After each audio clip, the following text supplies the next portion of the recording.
good evening. My name is Josiah Gilliam, and I serve as the My Brother's Keeper coordinator in the Mayor's Office of Equity. And it's my pleasure and honor to welcome all of you this evening for a presentation and conversation with Professor Laurence Glasco. Before we get started, just a couple housekeeping items, and I mentioned this to some folks as they joined right off the bat. Some folks told us that they couldn't make it in person and asked if we could record this meeting so they could view it after the fact. So we've honored that request. That's why you see that the webinar is being recorded. I want to start by talking about the image that's on the screen. This weekend, we have a couple amazing opportunities for folks to spend time in community. This has been a wonderful partnership with the Mission Continues, which is a wonderful service-based organization largely run by post 9/11 veterans, veterans in general, but post 9/11 veterans, the Pittsburgh Parks Conservancy and the Jewish Federation.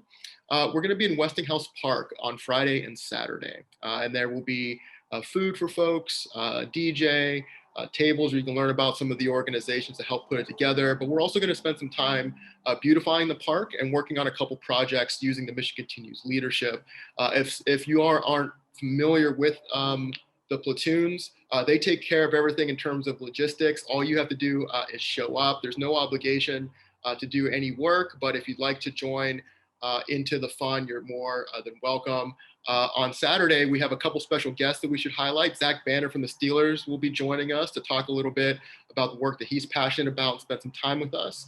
And Representative Ed Gainey, who represents that portion of the East End and other parts within Pittsburgh, will also be joining us to talk about Juneteenth and community as well. You can see some of the other partners on the screen. There's things on Friday and Saturday. So if you're able to join and willing, please do so. And please share with your networks. You can find this flyer on some of the associated organizations' social media. And then finally, I want to acknowledge and thank the Pittsburgh Parks Conservancy for their leadership in helping put this together. We had a team member from their team that was going to be joining us for this conversation and couldn't due to a last-minute conflict. But I do want to highlight what she was going to be talking about before we transition to Professor Glasco. The idea for this event really was about deepening our understanding around Juneteenth, honoring the history both nationally and locally, and just spending some time together talking about what these themes mean in modern times. And the Pittsburgh Parks Conservancy has been doing some really great work with the Slavery to Freedom garden at the Frick Environmental Center. This is the latest evolution in the freedom from slavery to freedom work that has been pioneered by the Heinz History Center. So I just want to encourage folks that are joining us or watching after the fact to take a look at it. The Heinz History Center has a wonderful microsite with a lot of really good literature and information about this work. And the Frick Environmental Center Slavery to Freedom Garden is a really cool exhibit where you can learn about some of the associated fauna with the traditions that we're going to talk about tonight. And they're doing programming around it as well. So great for adults and young people and families to really kind of explore history in real time. So anyways, I appreciate you bearing with me through the housekeeping. I'd now like to pivot and introduce Professor Laurence Glasco, who's going to be leading us through a presentation tonight, talking with us about the history of Juneteenth. And then what we would like to do is have a little bit of a free-flowing conversation after. We will be respectful of everyone's time, including the professors. So if you have a question for him, please feel free to put it in the chat and we'll try to make sure that we get to it in due time. Without further ado, Professor, however you'd like to introduce yourself to our audience tonight will be fine, and I yield the floor to you. Well, thank you. I'm glad to be here. I'm really happy that there's been so much interest in Juneteenth among the public. We historians and scholars in academia were always glad, I am certainly, to get our message out into the community, into people, instead of just talking to the same 15 or so people who are professionally interested in doing research on some topic. It's really nice to get the message out into the public arena, have conversations about it, and hope that history can make a difference, that understanding can make a difference and change values, raise issues. I mean, and goodness knows we're in a time when we need to have conversations and greater understanding of one another. We're in a very time full of turmoil. Um, some people don't like turmoil, but on the other hand, I lived through the 60s. I'm old enough to have been through the 60s, and people thought that was the end of the world. Well, change is not often quiet and calm and peaceful and kumbaya. Change involves conflict and strife, but hopefully change also can include understanding. And I think the world actually became better from the 1960s, a better place. There are things that we do today that would have been, that we think are just normal and natural, that would have been seen very, well, unnatural back in the 1960s and 50s. So we have made progress, and with progress and change comes conflict. We're in the middle of it. I applaud the young people for really raising a lot of these questions. And these years, it reminds me of back in the 60s. I came to Pitt to teach in 1969, the year after the Martin Luther King's assassination and the riots that followed it. And believe me, there was a lot of questions, a lot of conflict going on, but it was an exciting time. And I think we're pushing forward again. And the fact that there is tension, there is conflict, is a sign that we certainly are changing. And the celebration of Juneteenth is some ways very old, in some ways very new. I got to say, I'm light skinned, as you can see, but I was raised African American in a Black community, Black parents, went to a Black school right near a Black university, Wilberforce University in Ohio. They celebrated all sorts of things and were very knowledgeable. I never heard of Juneteenth growing up. We had parades, we had acknowledgments, we had recognition of all sorts of holidays and things. Juneteenth was not on our radar. And Juneteenth was not on a lot of people's radar, at least, especially in the North. It was largely in the South. And this whole idea of celebrating one's liberation from slavery is something that should have been always a part of the Black experience and the white experience in America. I got to say, I first became thinking about the significance of Juneteenth at a Seder. Back in the 1990s, I was invited to a Seder. My first Seder, I'd never been to one. I had no idea what it involved. And I was dumbfounded at what it was about. It was about the emancipation of a people from slavery. And the conversation that night was, remember we were slaves, and remember you'd eat something bitter, and it said this is to remind us of the bitterness of our enslavement, and then something sweet to remind us of the sweetness of liberation or being set free from our time in Egypt. And I thought to myself, wow, that is really amazing. We Black Americans, we don't really, as far as I knew, celebrate emancipation. I wonder why. It's so important and it's so touching to see it. And we sort of had the thing with slavery was dirty, it was nasty, it was something people wanted to forget, wanted to move on into a brighter future. And there was just a sense of, well, let's not talk about those sorts of things. Let's talk about just what we did after emancipation, but not about when we were slaves and what it was like and the transition or the shift to freedom. And so that Seder really, I never forgot it. That was around, I'd say 1995 or so that I went, but it stayed in my mind. And now that Juneteenth is becoming increasingly recognized, it makes me think, and now it's a national holiday. And I thought to myself, and maybe someone on this program knows, how long after emancipation did it take the Jews to celebrate and commemorate their emancipation? Did they do it immediately and start these Seder dinners immediately? Did it come 100 years later? 1,000 years later? I have no idea. I think it would be fascinating because I wonder in some regards whether this avoidance of talking of slavery among Black Americans is universal, that sometimes when things are very, very painful, people don't like to talk about them. And it's only after you get some distance sometimes that people are willing, when there's a traumatic event that happens in someone's life, we know that they say they don't want to talk about it. Men come back from war and they've seen death and they've seen horrible things, and they don't want to talk about it for many, many years until they can begin to come to terms with it. And I don't know if within the Jewish people there was a lag between getting out of Egypt, out of slavery, and a commemoration of it. I think that'd be an interesting thing to pursue, the history of the Seder and things, the Seder dinner and things like that.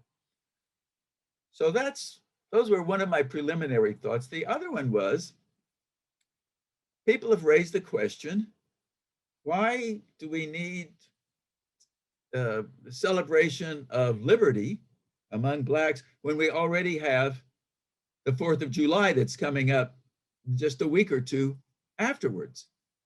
Why can't that suffice?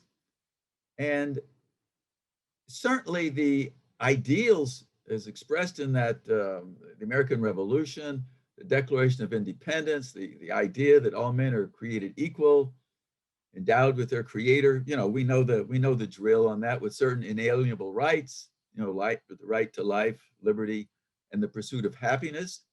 Those were radical thoughts. They don't say that all white men are created equal. It says all men, and well, we should add women, obviously, as well to that. And those were radical thoughts in 1776. No other nation was founded on such principles of equality and freedom. It was really new. A lot of people found it very scary to have a democracy. They said this will just wind up as mob rule. The mobs will take over. We hear that sort of talk today about, Black Lives Matter and the rioters in the streets are going to take over. We need the police for order and things. Well, they were saying that in 1776 too. People were concerned, were worried that the mob was going to rule, that there would not be true democracy. But in addition, we know there was more to the story of 1776. We know that there was a giant contradiction in that declaration. It was a contradiction that Frederick Douglass pointed out in the 1850s when in a famous, or to some people, notorious essay he wrote, "What does the 4th of July mean to the slave?" Because here they were in the 1850s celebrating freedom, liberty, democracy, equality, and there were 4 million slaves at the time. This was America's original sin. It was a blight that was removed only with the Lincoln's emancipation and the military enforcement of that emancipation of those slaves. And we know it wasn't something that was just granted to slaves. It wasn't a joyous, happy occasion. It required a long, brutal war, the largest war in American history, with many casualties and much suffering that went on.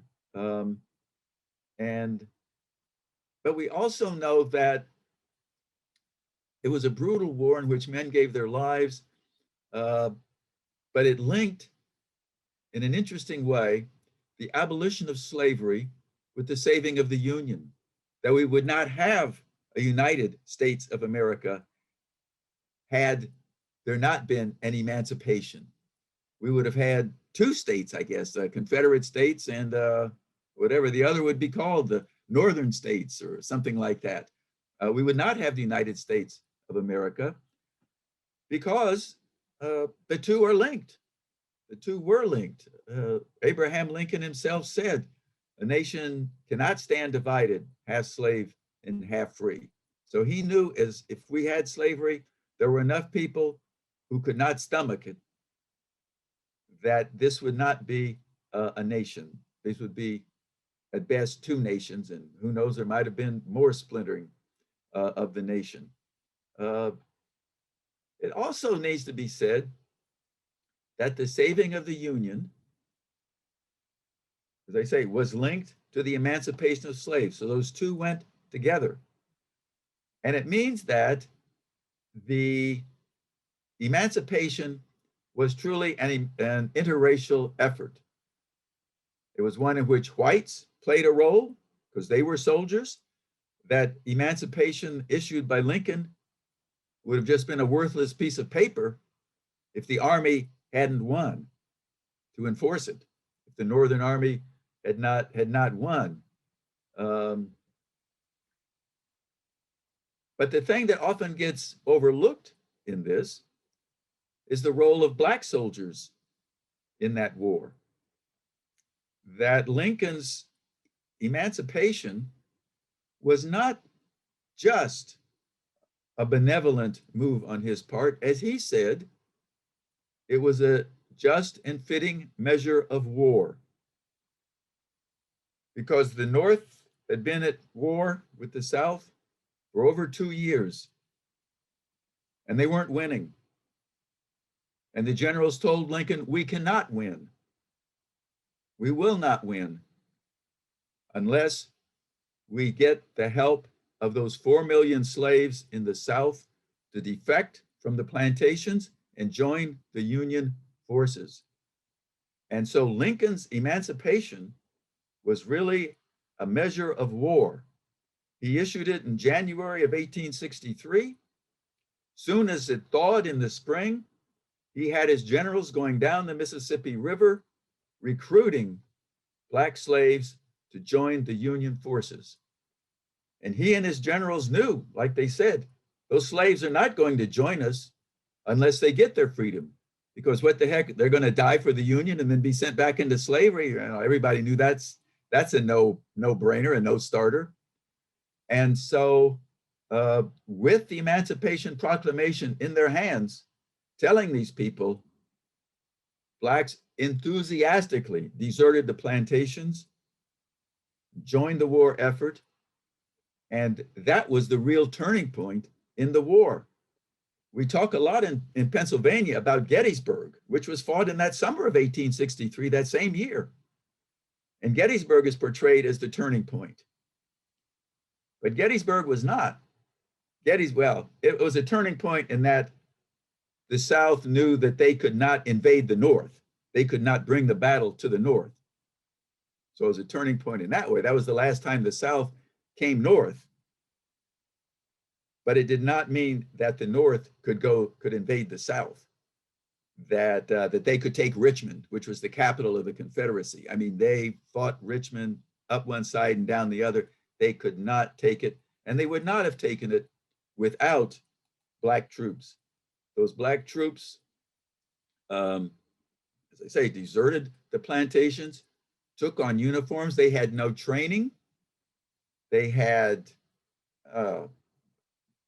operated under really very prejudiced white officers. They didn't allow them to have Black officers. They paid them less than they paid white soldiers. And we say, well, they were fighting for their freedom, but they were also had to feed their families, because these men couldn't leave their families, join the army, and leave the wife and kids back on the plantation. They'd have been killed, their wives and children. So these were whole family groups that deserted, and they didn't have anything to eat.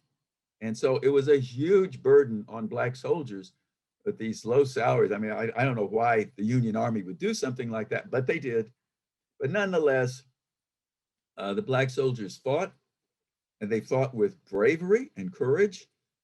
It was astounding to their white officers, because this sounds strange today, but the dominant idea of Black men that whites held in those days was that Black men could not and would not fight. They had no fighting spirit. That's why they were slaves. That's what a slave is, somebody who's a captive. They were not free men, and it was not felt that they could. That's why the Ku Klux Klan later rode with sheets on, because they were supposed to look like spooks, like ghosts, And it was believed that, oh, if a black man saw a ghost like that, they'd go running in fear and terror. Well, that sounds pretty ridiculous today, but really in that time, it was not ridiculous. But the black soldiers fought heroically. One reason they fought heroically, there was no quarter given. If they surrendered, they were not treated as prisoners of war. They were treated as traitors and killed on the spot, usually with dogs sicked on them to just chew them up. So they fought to the last man. When they were outnumbered, they fought until they ran out of ammunition, and then they threw rocks and whatever till they were finally taken. But it helped change Northern opinion, racial opinion. White soldiers were very glad to have black soldiers fighting with them. Anybody who's out there sharing danger with you and is on your side, that changes attitudes real fast. There was an Irish soldier who wrote back. He was from Chicago, and I remember he wrote back to one Chicago newspaper, and he said, "Well, I was not for niggers before, but by Jesus, they are hell for fighting." And that was said in honor. He was happy to say they're hell for fighting. And so that was the turning point, and it wound up. We know how it wound up with freedom. We'll talk about that in just a minute. But I just wanted to say, as a context for it, the Emancipation Proclamation and its enforcement answered one big question: were blacks to be slaves? The answer was no. They are not slaves. They are citizens. But it did not answer the second very important follow-up question: if they're citizens, what sort of citizens are they? Are they to be first-class citizens, full citizens with all the rights that pertain to whites? Or are they to be second-class citizen with only partial rights? And the struggle from 1865 to 1965, really when the 1964, 1965, when the Civil Rights Act and the Voting Rights Act, 100 years almost to the date, was to answer that question: were blacks to be first-class citizens with all the rights that pertaining to that? And that was answered finally in the affirmative in 1965. It took 100 years of struggle, of additional struggle. So some people today then want to say, well, there are critics of celebrating Juneteenth and emancipation. Among some blacks today, they say, well, look, it didn't free anybody. It took a war to free them, and then they still had neo-slavery, sharecropping, prison labor, things like that. So it's not worth celebrating. But on the other hand, one thing that is notable is how black communities in the South, this was more a Northern thing of kind of cynicism. In the South, they had Jubilee celebrations all over when the Union forces secured freedom and independence. And in Texas, they had the greatest and most enduring Jubilee celebration, and that acquired gradually the name Juneteenth. It meant a lot to the Texans because, as everybody knows now, they were the last to find out that they were free, that Texas was on the frontier, it was out west. The word didn't get to them for 2 years, till 1865, that they were told about the Emancipation Proclamation. And it was months after Robert E. Lee surrendered. He surrendered in April of 1865. The word didn't get to Texas until June of 1865 because the slave owners fought to keep it from getting there because they wanted to keep working their slaves. But in April In June 19th, 1965, the General Granger of the U.S. Army came and gave the official news in Galveston, Texas, read General Orders Number 3, that there was no more slavery and that the slaves were to take their place as citizens. I'm going to try to share my screen. We'll see how this goes, just to show this proclamation as it was printed in Texas. Well, these are the orders.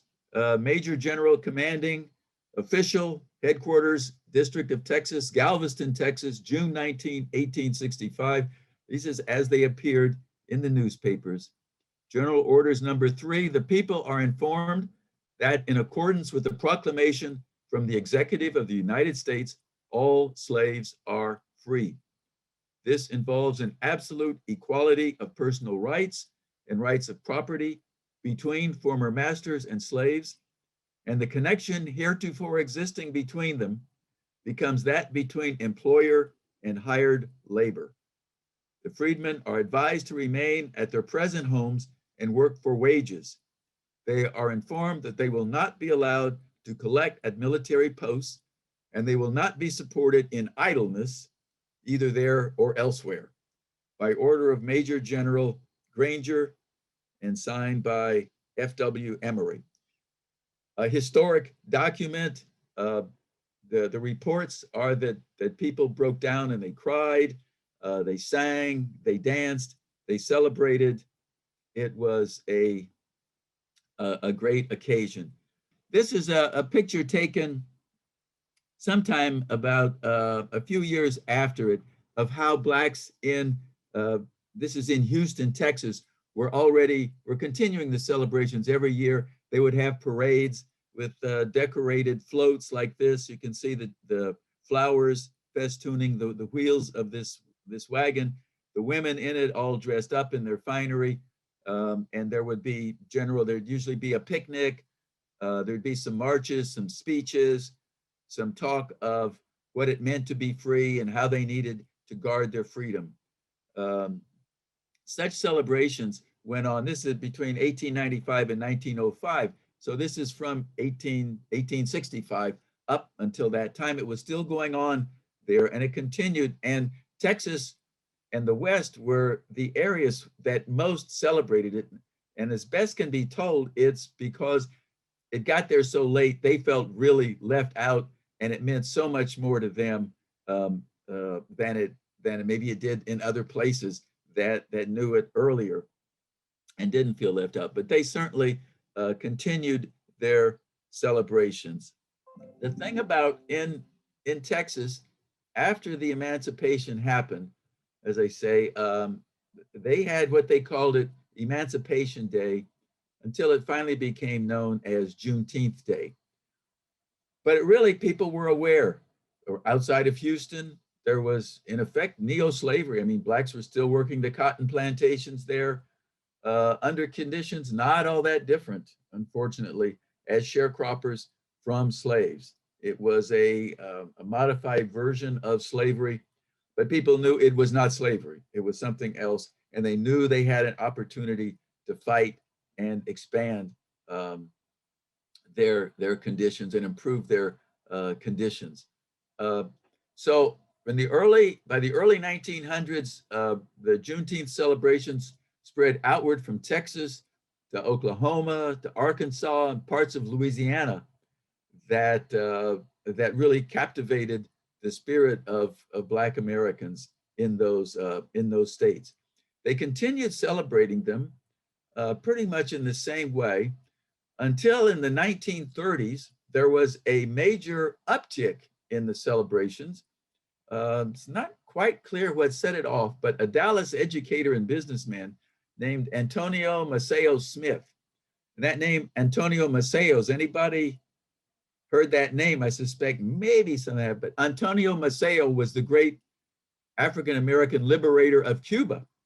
He was a soldier in the Cuban fight for independence. He was the great Cuban war hero and is celebrated by white and Black Cubans for freeing Cuba from Spanish domination and celebrated among blacks for, in doing so, ending slavery there. He had black troops called the Mambises, which is the name for a Congo fighting group who fought like heck down there, just like black soldiers fought in the United States. So I'm guessing, I don't know this Antonio Maceo Smith, but with a name like that, there's gotta be a connection. You just know it's there. Well, he was a businessman, and he led efforts this is in Dallas, to have a major exhibit of Negro achievement, of what blacks had achieved since emancipation. And he wanted it at the Texas Centennial Exposition of 1936. The fair organizers, the whites, refused it. They didn't want any celebration of black progress. But this man persisted and somehow got a $100,000 grant. That's a lot of money from the federal government in 1936, in the middle of the Great Depression, to build a hall of Negro life at the Texas State Fair or Centennial Exposition. This was over the protest of local whites. The thing opened and attracted some almost 50,000 Black Americans who came to the state fairgrounds for the largest Juneteenth celebration in history up to that time. Now, as soon as the centennial celebrations were over, whites in Dallas demolished the hall. They didn't want any such hall. They were reminding blacks of anything about emancipation or anything. But it was too late. The celebrations, which had sort of tapered out, now really revived there in Texas and in a number of these other Western states. And celebrations spread afterwards until when World War II broke out, they had another infusion of energy toward Emancipation Day, because the idea, when blacks went to war for World War II, they had to insist on the right to fight World War II. The government didn't want them to fight because they knew if somebody fights for their country, they're not going to be satisfied with being second-class citizens. Well, blacks knew that too. That was one reason they wanted to fight so bad. And the campaign, it was called the Double V campaign. The word double V originated in Pittsburgh, of all places. The Pittsburgh Courier touted this Double V campaign. And they said, we're going to fight for democracy abroad and fight for democracy at home, all at the same time. And that was called the Double V. And the interesting thing is, it really caught on among whites as well as blacks, because it was now a patriotic thing. We're going to fight to help America restore democracy in Europe. But it was also, we're going to fight at home to bring democracy to America. And there were double V, hairdos. Women started wearing their hair up in a double V in the back. The hairdressers would twist their braids into a V. Black men went to the barber shop and had the barber cut through their hair down to the scalp in the form of a double V. There were double V insignia on luggage and suitcases and clothing and stuff like that. There were even Hollywood celebrities white celebrities who started wearing the double V things. It became a big thing, and it again revitalized, or certainly kept going, the idea of Juneteenth and this celebration. And it was blacks, especially in Texas and Oklahoma and places, tied it into Juneteenth. So it gave another boost to it. It still wasn't much in the North. There still wasn't a whole lot going on. There was some. Gallipolis, Ohio had a Juneteenth celebration, but I haven't found any evidence of it elsewhere in Ohio and most other northern states. Then in the 1960s, it certainly did come to Pittsburgh, at least, because there was a librarian at the University of Pittsburgh, Jane Robinson, who I knew, and she was from Sewickley. And I can remember, I'm sorry, Jane is dead for a long time now, but she told me how when she was a little girl, they used to march across the bridge from Sewickley um, all the way out to, I think, McDonald or out toward the airport, blacks would, and they'd link up with blacks from Pittsburgh and they'd have picnics out there and celebrate, and they called it Juneteenth, celebrate Emancipation and Juneteenth. So there were some signs, there were some things going on. I don't know too much about it. But certainly, so that was the Double V campaign, and later it was followed up during the Civil Rights Movement. There were celebrations, especially in the Southwest, Juneteenth as part of the Civil Rights Movement. But in the 70s and 80s, they spread then to California, Wisconsin, Illinois, Georgia, Washington, and other places began picking up Juneteenth. So it was gaining in popularity at that time. And then by the end of the 20th century, all sorts of other races and nationalities and ethnicities in America and in the Caribbean, Africa, and even in Europe began celebrating Juneteenth. It became something that was expanding in popularity in that way as well. And so I've got to say, you know, thank goodness, God bless those Texans and those folks out in Oklahoma, because now it's spread. Just the last few years become much more popular. Groups, the Association for the Study of African American Life and History called for a national celebration. The Congressional Black Caucus did. Everybody is pretty well on board now, and that's how it passed. Republicans and Democrats voted for it, and it has become really a wide celebration. It's the sort of thing I remember back in the early 2000s. There was a gal from the Pitts Black Studies Department, Maisha Batan. She was a friend of mine when she went out to teach in the University of Arizona. And I remember getting a letter from her, sort of a desperate letter. Larry, send me information on Juneteenth. Everybody wants to talk about Juneteenth out here, and I don't know anything, and I'm teaching this course. So I dug around. I got her information on Juneteenth. So that kind of revived my interest a bit in Juneteenth. Really, this came after I'd been to that Seder, when I'd been thinking about, why don't we have more of this? And I was excited to hear her talking about how popular it was out there, and the university was going to make it. She was at Arizona State. There was a move to make it a holiday for the university. And so that's why she wanted information as part of that campaign. But it's certainly been a blessing, the way that it has been now embraced by increasing numbers of blacks and increasing numbers of whites. It becomes something that we can all celebrate, and I think deservedly so, because it was white and black troops fighting together who made emancipation possible, made it more than just a piece of paper, and who laid the foundation for Juneteenth. The thing that still puzzles me, in addition to why we don't have a Seder-like celebration, is why we don't have a film. When I give this sort of message to my class, the students don't know about how important black soldiers were in winning that war, and how blacks were not set free by Lincoln. They set themselves free. They won their own freedom by fighting for it. And it's not just the fights of the civil rights era.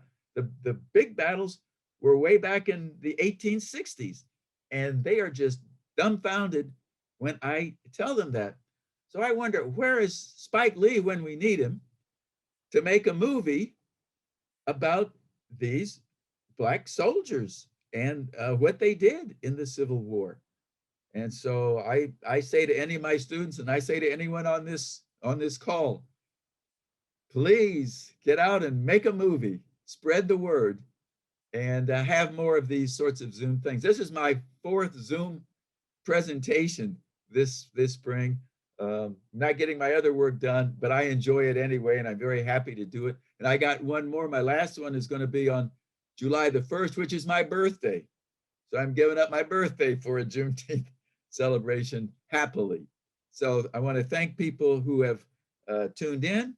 And gee, we have plenty of time since it's just me. If I'd really welcome any questions or comments or discussion on this. So I turn it back to you, Josh. Thank you so much, Professor. And I learned so much. It was an incredible presentation, even for someone that's been studying the history, myself. And what a special moment to have this conversation, as many of the attendees know. Not just a national holiday that's recent as of this week, but the city of Pittsburgh has officially recognized Juneteenth as a holiday, and we celebrated that last Friday. Terrific. We do have some comments and some questions here, Professor. I'll just read them to you. Someone expressed interest in your sense of of the movement for it to become a national holiday. How did this come about? How did momentum gather for it? And just what's your take on the journey from some of these small city-based commemorations to now a national moment to celebrate? I really don't know. It is wonderful, but it is puzzling. It's like something happens at certain moments in time. A switch goes off in the minds of many people, and historians really don't know. We get these moments in history when things just change, when a mood shifts, and we don't always predict it. We don't always see it coming. We often don't. Um, and it has happened. This is not the first time. We didn't see the Marcus Garvey movement coming, for example. That was by far the largest political movement among Black Americans up to that date. There were millions of Blacks who joined the Garvey movement around World War I in the early 1920s. It came out of nowhere. You cannot find people talking about this gradual buildup to the Garvey movement. And it was a national movement. And you found it was really international. You had it in England and Canada and Africa as well, and the Caribbean and parts of Central America, as well as the United States. People didn't see it coming. You didn't see the Black Power movement coming.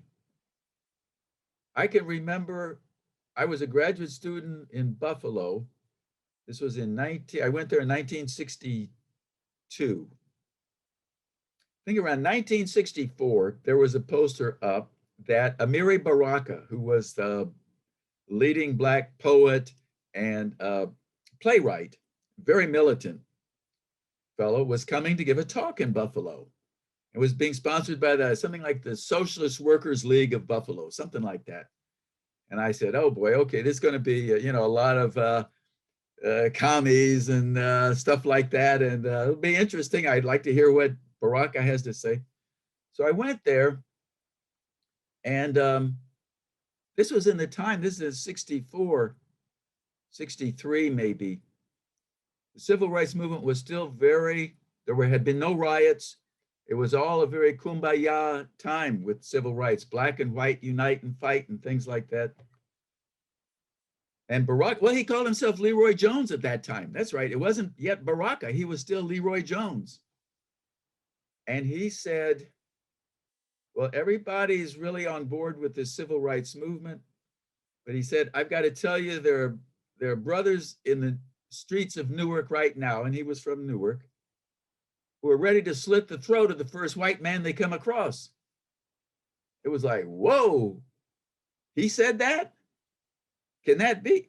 That was the first real indication to me that there was a change in mood that was coming that gets later expressed in the riots, the riots that preceded Martin Luther King, you see. There was a growing frustration. And he was out on the street and had picked it up. It was not being written about. Sociologists and others were not writing about it. I didn't know it was there. It came, boom, where did this come from? And then about 6 months after he gave that talk, Watts in Los Angeles erupted. No one saw it coming. So it's a very good question you raise. It's one of the things we just need to get out and talk to people more than we do. There's too much academics We sit in our own offices and read each other's books and papers and don't get out and talk to enough people. Just get out and walk the streets and just talk informally. So if you find out, you be sure to let me know. Certainly will. I mean, I think it's certainly fair to point to the past calendar year. I think the murder of George Floyd, Breonna Taylor, Elijah McClain, far too many in the past year, and then the surge of interest and racial awareness since, I'm sure, added a sense of momentum. I have a question here from Carolyn Grady from the YMCA professor. She said, "Would love to hear any thoughts you have on how organizations like the Y can help lift up awareness and appreciation for Juneteenth and all that it represents." Oh, I think by stressing really that it's about Black emancipation, but at the same time, it's about making America a more perfect union. That it's really a patriotic day that we all need to celebrate. It really liberates whites as well as it liberates Blacks, because there was in the days when segregation and Jim Crow uh, were the law of the land and the custom of the country. Whites who disagreed with that, who wanted racial justice and racial democracy, they suffered too. They were called communists. They were called anti-American. They weren't free to be their best person because others would criticize them, ostracize them, harass them, lose their jobs, things like that. When I was a kid, there was a movie, Guess Who's Coming to Dinner? Sidney Poitier. And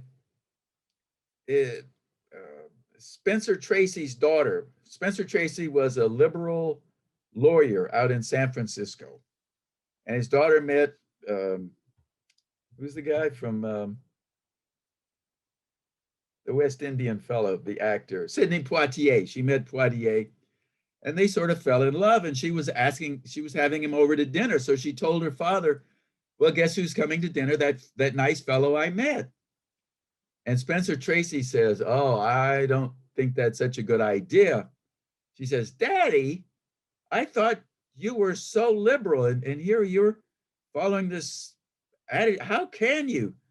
And he said, oh, it's not me, dear. It's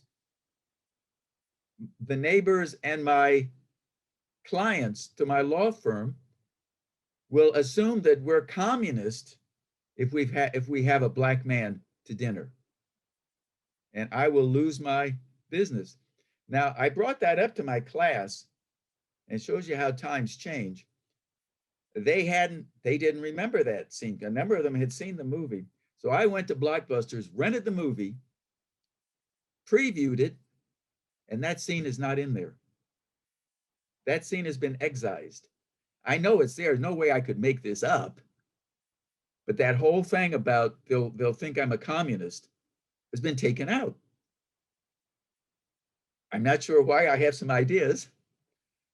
But this whole notion that to be for racial justice in the 1940s and a lot of the 1950s got you pigeonholed as either a communist or what they called a pinko, a red, or slightly red, which made you pink. They called them a pinko, things like that. And so people were punished, whites were punished for being true Christians and living up to the American values and the like. So it's a way it emancipates whites as well as Blacks. It is a national holiday. It's something we can all be proud of. And it's not to cast America as a bad place. It's to cast America as a place that's working to become better. That's all you can ask of anybody. We're all sinners. As every religion knows, we all have to do better. And so I think it's off on a wrong, the people who say, oh, you shouldn't be talking about that because people will think, oh, we're just, it's a bad country. It's not. It's a sign of a healthy country facing up to its shortcomings. Like every country has shortcomings. Everybody has shortcomings. A good country is one that works to correct itself. And so I would position it in that regard of it's a joint celebration that emancipates Blacks physically and emotionally, emancipates whites emotionally, and makes America a better place. And so it should be something that we're all proud of. So well said. Thank you, Professor. I have a question. You mentioned this idea that you joined the University of Pittsburgh in 1969, I believe. Is that correct? In 69, hard to believe. Hard to believe. I wonder just how you I would. don't look it, you'd never guess it. I would never. I would never guess it. You're too good at Yes, Zoom. thank you.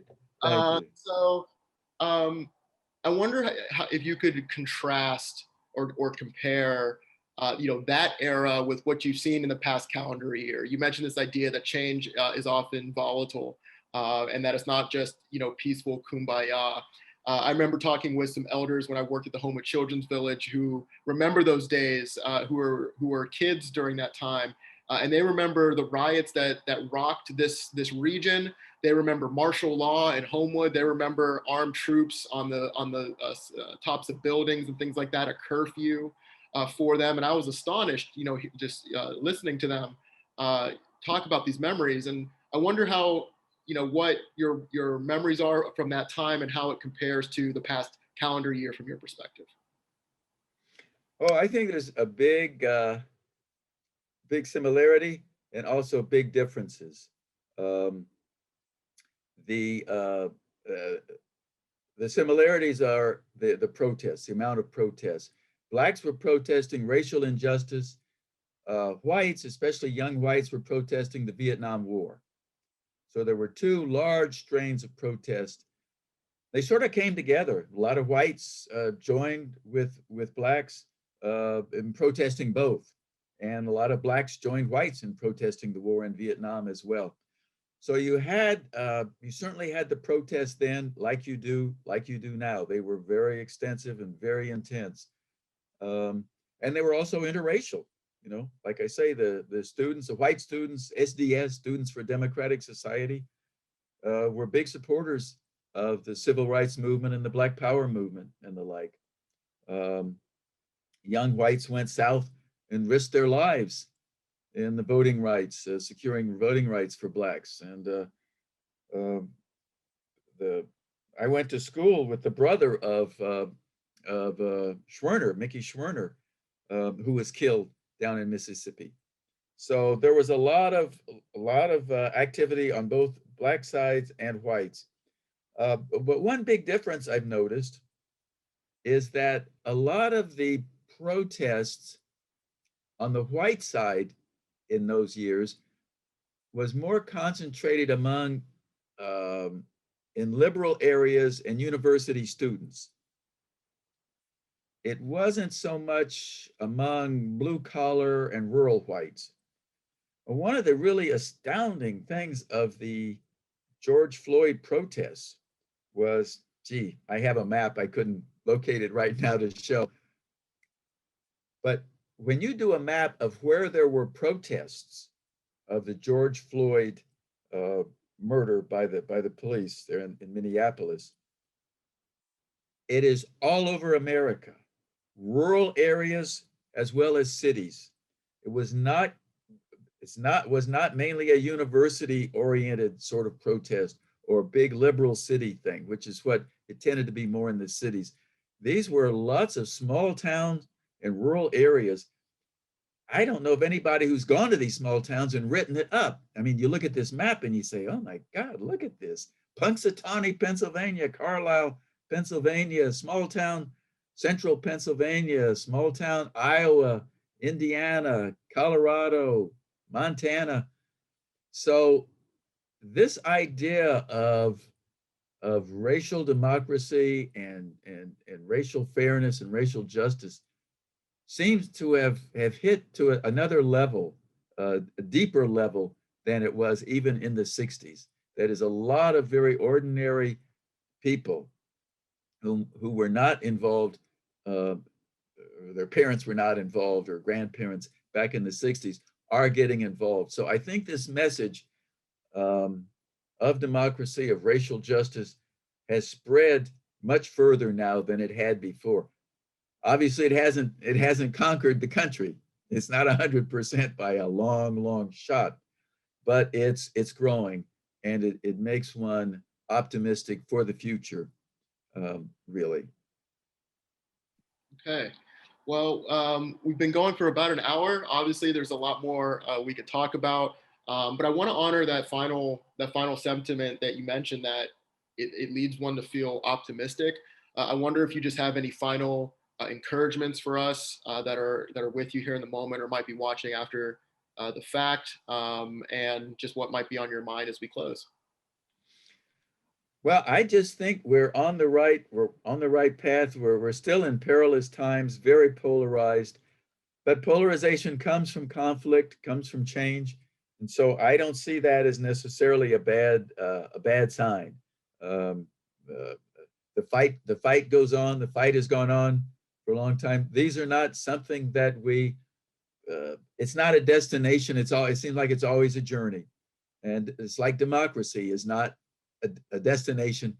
Democracy is always a struggle and a fight to make a democracy. And if you stop the struggle, if you stop the fight, things will slip back into anti-democratic or undemocratic measures and lifestyles. And so to me, it's very positive and very hopeful. I love the kids. The kids I have in my classes are the best students I've had in the 50 years I've taught. They are white and black. They are thoughtful. They are good kids. They're committed.